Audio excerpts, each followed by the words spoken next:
जय श्री कृष्णा, राधे राधे।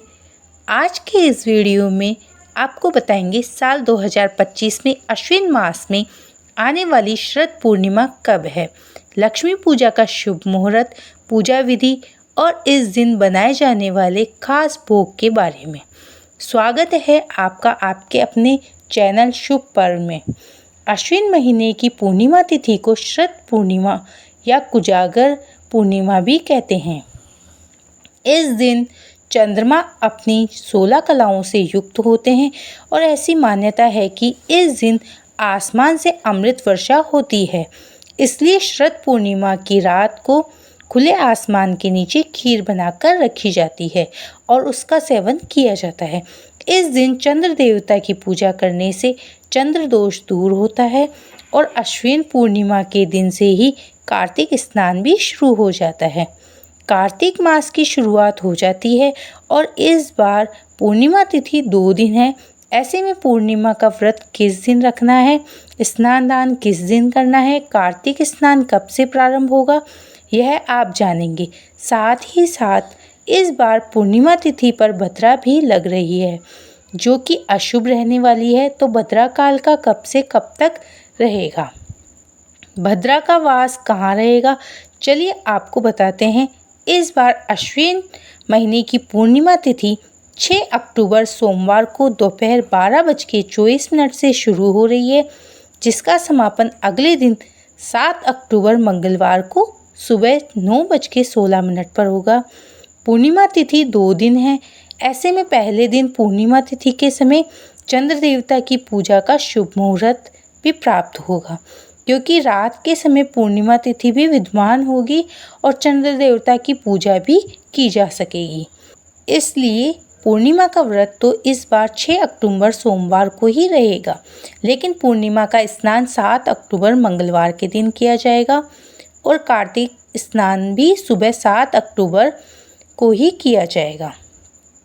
स्नान ब्रह्म मुहूर्त के समय विद्यमान पूर्णिमा तिथि में करना शुभ माना जाता है। हालांकि पूर्णिमा का दान आप दोनों ही दिन दे सकते हैं। 6 अक्टूबर सोमवार को सूर्य उदय होगा सुबह 6:24 पर और सूर्य अस्त होगा शाम 6:05 पर। इस दिन चंद्रोदय शाम 5:34 पर हो जाएगा और ब्रह्म मुहूर्त का समय सुबह 4:48 से 5:36 तक रहेगा। अमृत काल रात 11:18 से देर रात 12:45 तक रहेगा। अभिजीत मुहूर्त सुबह 11:51 से 12:38 तक रहेगा। राहु काल सुबह 7:30 बजे से 9 बजे तक रहेगा। तो इस दिन आप सुबह की जो पूजा है वह राहु काल लगने से पहले कर लें और इसके अलावा जो शाम की पूजा है वह आप गोधूली मुहूर्त में कर सकते हैं।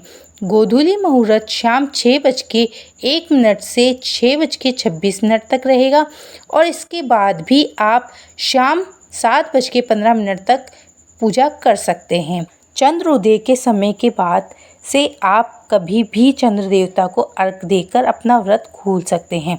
अब बात कर लेते हैं भद्रा की। तो इस बार पूर्णिमा तिथि पर भद्रा भी लग रही है और भद्रा काल 6 अक्टूबर सोमवार को दोपहर 12:23 से प्रारंभ हो जाएगा।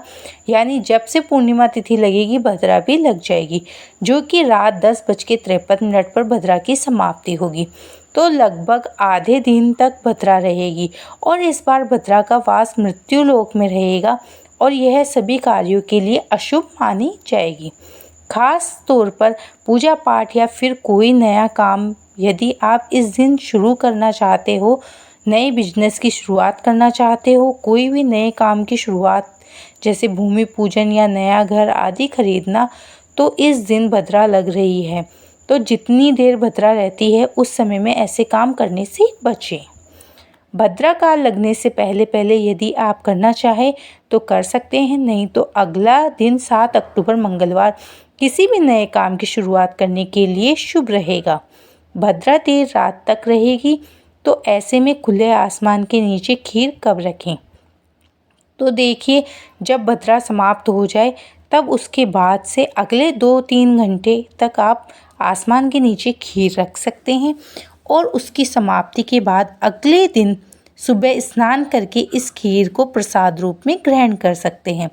यदि ऐसा न कर पाए तो क्योंकि अगले दिन भी सुबह 9:16 तक पूर्णिमा तिथि है, तो आप 7 अक्टूबर मंगलवार को सुबह ब्रह्म मुहूर्त में उठकर स्नान करें, खीर बनाएं और तारों की छाँव में, जब आसमान में चंद्रमा भी विद्यमान हो, उस समय आप इस खीर को खुले आसमान के नीचे 1 आधा घंटे के लिए रखने के बाद भी प्रसाद रूप में ग्रहण कर सकते हैं।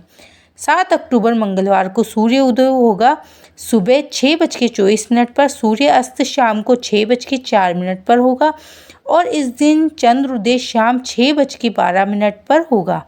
ब्रह्म मुहूर्त का समय रहेगा जो कि स्नान के लिए उत्तम होता है, सुबह 4:48 से लेकर 5:36 तक, और इस दिन राहु काल दोपहर 3 बजे से 4:30 बजे तक रहेगा।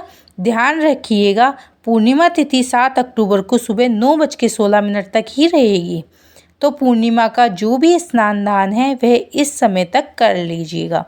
इस दिन अभिजीत मुहूर्त रहेगा सुबह 11:51 से 12:38 तक। श्री सत्यनारायण भगवान की पूजा इस बार आप 6 अक्टूबर को करें। तो यह थी आज की वीडियो। उम्मीद करती हूँ आपको अच्छी लगी होगी। आपको कैसी लगी कमेंट करके ज़रूर बताएं। वीडियो को लाइक करके शेयर ज़रूर कर दीजिएगा। साथ ही मेरे चैनल शुभ पर्व को सब्सक्राइब करना बिल्कुल भी ना भूलें। जय श्री हरि विष्णु, जय माँ लक्ष्मी।